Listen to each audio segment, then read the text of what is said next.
Hope you all are doing well. आज हम लोग सेक्शन 81 आईपीसी पढ़ेंगे। सेक्शन 80 तक ऑलरेडी वीडियोस अपलोडेड है, तो अगर आप लोगों ने नहीं देखी है तो आप लोग आईपीसी की प्लेलिस्ट पे जाकर के चेक कर सकते हो। सेक्शन 81 आईपीसी बताता है act likely to cause harm but done without criminal intent and to prevent other harm. अब देखो, इसकी हेडिंग में ही बता दिया गया है कि एक्ट कोई ऐसा एक्ट किया गया है जिससे हार्म तो पहुंच रहा है सामने वाले को, लेकिन वो क्रिमिनल इंटेंशन के बगैर किया गया है। ठीक है, एक्ट ऐसा किया गया है जिससे सामने वाले को हार्म तो पहुंच रहा है, लेकिन वो विदाउट क्रिमिनल इंटेंट किया गया, कोई क्रिमिनल इंटेंशन नहीं है उस एक्ट में। And to prevent other harm क्यों किया गया है? ताकि कोई दूसरे बड़े हार्म को होने से रोक सके। अब हम पहले पेरेंट की लैंग्वेज पढ़ते हैं, फिर कुछ इलस्ट्रेशंस देखेंगे तो आसानी से समझ में आ जाएगा। Nothing is an offence merely by reason of its being done with the knowledge that it is likely to cause harm. कोई भी चीज एक ऑफेंस नहीं है सिर्फ इस रीजन की वजह से कि वो जो हो रहा है उसकी सामने वाले को नॉलेज है कि इससे हार्म पहुंचेगा। ठीक है, वो ऑफेंस नहीं है। If it be done without any criminal intention to cause harm, कब नहीं है वो ऑफेंस? वो नॉलेज है उसको कि वो हार्म पहुंचा सकता है सामने वाले को, लेकिन ये चीज कब ऑफेंस नहीं है? जब क्रिमिनल इंटेंशन ना हो। ठीक है, and in good faith for the purpose of preventing or avoiding any other harm to person or property। Good faith में अगर कोई काम किया जा रहा है विदाउट क्रिमिनल इंटेंशन, लेकिन नॉलेज है सामने वाले को इससे हार्म पहुंच सकता है दूसरे व्यक्ति को, लेकिन वो ऐसा क्यों कर रहा है? ताकि प्रिवेंट कर सके या फिर अवॉइड कर सके। ठीक है, रोक सके कोई बड़ा हार्म होने से टू एनी पर्सन और प्रॉपर्टी। अब इसे हम लोग के एग्जाम्पल समझते हैं। बहुत अच्छा एग्जाम्पल है एक डॉक्टर का एग्जाम्पल। डॉक्टर के पास एक केस आता है, डॉक्टर तो उसमें क्या होता है कि मान लो कि अगर ये डॉक्टर को ये सर्कमस्टांसेस समझ में आ रहे हैं कि अगर इस व्यक्ति को ऑपरेशन नहीं किया गया तो इसकी डेथ हो जाएगी। ठीक है, अब ऑपरेशन क्या है? ऑपरेशन एक छोटा हार्म है। ठीक है, और डेथ क्या है? डेथ एक बड़ा हार्म है। तो यहाँ पर डॉक्टर क्या करेगा? डॉक्टर यहाँ पर ऑपरेशन करेगा। ठीक है, तो ये एक छोटा सा हार्म पहुंचाएगा वो अपने पेशेंट को, ताकि उसकी डेथ ना हो, कोई मेजर हार्म ना, मेजर इंजरी ना पहुंचाई जाए। क्यों?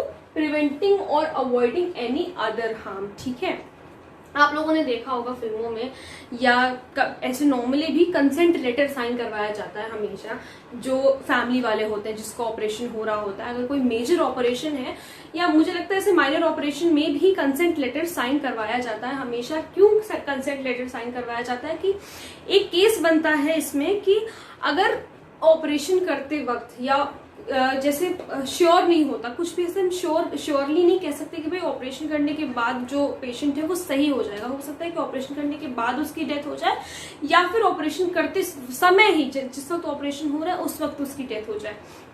तो फैमिली से, रिलेटिव से, जो भी क्लोज है उससे कंसेंट लेटर साइन करवाया जाता है। ठीक है, कि आप मतलब ये मानते हैं कि इसमें डॉक्टर की कोई लायबिलिटी नहीं होगी अगर पेशेंट की डेथ हो जाती है ऑपरेशन करते वक्त। तो ये एक बहुत अच्छा एग्जाम्पल है सेक्शन 81 को अगर हम लोग समझना चाहें तो ये बहुत एक अच्छा एग्जाम्पल है कि डॉक्टर का कोई क्रिमिनल इंटेंट नहीं होता अपने पेशेंट को हार्म पहुंचाने का। एक बड़े हार्म को अवॉइड करने के लिए, उसको प्रिवेंट करने के लिए, यानी क्या हो रहा है बड़ा हार्म, डेथ को प्रिवेंट करने के लिए, अवॉइड करने के लिए वो एक छोटा सा ऑपरेशन करते हैं। ठीक है, ऑपरेट करते हैं। तो एक ये एग्जाम्पल हो गया। एक एग्जाम्पल और समझ लीजिए जिससे थोड़ा सा और समझ में आ जाए कि मान लो कि रोड पे कोई व्यक्ति चल रहा है और उसको बिल्कुल भी सुध नहीं है इस चीज की कि मान लो उसके कान में ईयरफोन्स लगे हुए हैं। ठीक है, उसको सुध नहीं है कि पीछे से ट्रक आ रहा है, दूसरा कोई व्यक्ति उसको खींच लेता है, पकड़ के तेजी से उसको पकड़ के खींचता है। ऐसे खींचता है ताकि अब बड़ा हार्म क्या होने वाला था उसको, अगर उस ट्रक उसको टक्कर मार देती तो उसकी डेथ हो जाती। ठीक है, उसने उसको पकड़ करके खींच लिया, दूसरे व्यक्ति ने उसको पकड़ करके खींचा, तो खींचने के चक्कर में जब वो गिरा, ठीक है, जो ईयरफोन्स लगाया हुआ था कान में, वो गिरा जब, तो उसके लग गई सर पे चोट पत्थर से।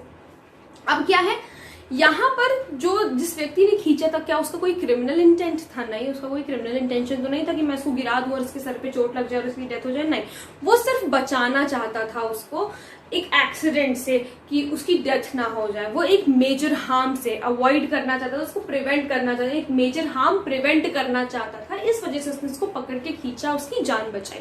ठीक है, तो ये कोई ऑफेंस नहीं किया उसने, उसको जो कुछ भी हार्म हुआ है वो गुड फेथ में हुआ, जो कुछ भी उस व्यक्ति ने काम किया वो गुड फेथ में किया ताकि उसकी जान बच जाए।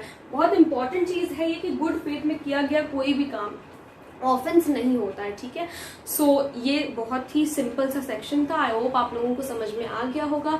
अगर कोई प्रॉब्लम हो तो please let me know in the comment section, और अगर अभी तक आप लोगों ने मेरे चैनल को सब्सक्राइब नहीं किया तो प्लीज चैनल को सब्सक्राइब करना मत भूलिएगा, ताकि आप लोगों को अपकमिंग वीडियोस का अपडेट मिलता रहे। Thank you so much.